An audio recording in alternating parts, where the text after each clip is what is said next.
March 5 ఆత్మఫలమేమనగా దీర్ఘశాంతము. గలతీయులకు రాసిన పత్రిక 5వ అధ్యాయము 22వ వచనం. దీర్ఘశాంతమనగా జీవితపు సవాళ్లు, బాధలు ఎదురవుతున్నా ఆందోళన లేకుండా సహనంగా మరియు విజయంగా భరించే గుణం. ఇది కొన్నిసార్లు ప్రతికూల పరిస్థితులకు ఓర్పుతో స్పందించడంగా అర్థమవుతుంది. కానీ సాధారణంగా ఇది మనలను బాధించే వ్యక్తుల పట్ల దయతో కూడిన సహనంగా సూచించబడుతుంది. దేవుడు మానవుని పట్ల దీర్ఘశాంతం గలవాడు. ప్రస్తుత కాలంలో మానవ జాతి యొక్క ఘోరమైన పాపభరిత స్థితి గురించి ఒక్క నిమిషం ఆలోచించండి.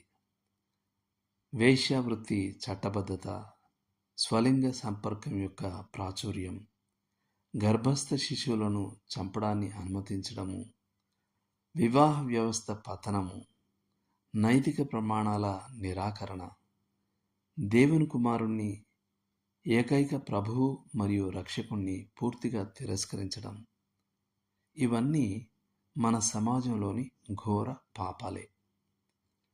దేవుడు మనుష్య జాతిని ఒక్క దెబ్బతో నశింపజేసినా ఆయనను నిందించేందుకు మనకు హక్కు లేదు.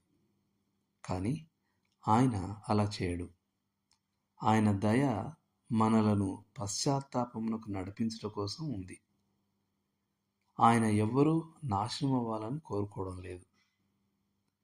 దేవుని చిత్తం ఏమిటంటే పరిశుద్ధాత్మకు అప్పగించుకున్నప్పుడు ఆయన ప్రజల జీవితాలలో ఈ దీర్ఘశాంతం పునరుత్పత్తి అవుతుంది.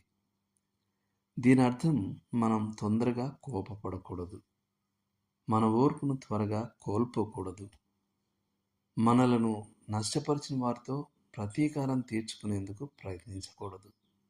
దానికి బదులుగా విజయవంతమైన ఓర్పు అనే స్వభావాన్ని చూపించాలి.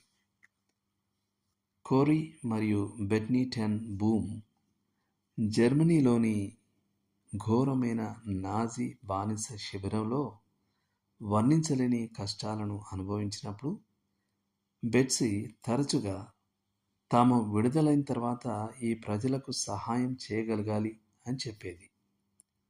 వారు విడుదలయ్యాక వారికి ఎలా సహాయపడాలో మార్గాలు వెతికారు.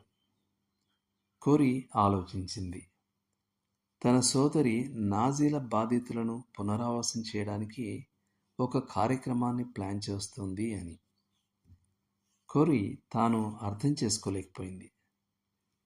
బెట్సీ నిజానికి నాజీ దౌర్జన్యవాదుల గురించి చెప్పింది.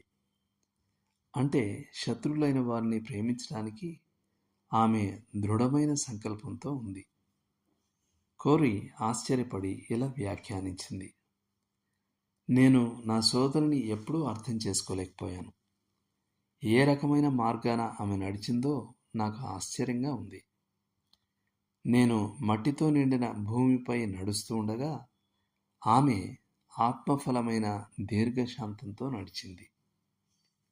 సోదరి బెట్సీ దీర్ఘశాంతమైన మార్గాన్ని అనుసరించింది మరియు కోరీ కూడా తన వినయపూర్వకమైన విధేయతతో దానిని అనుసరించింది.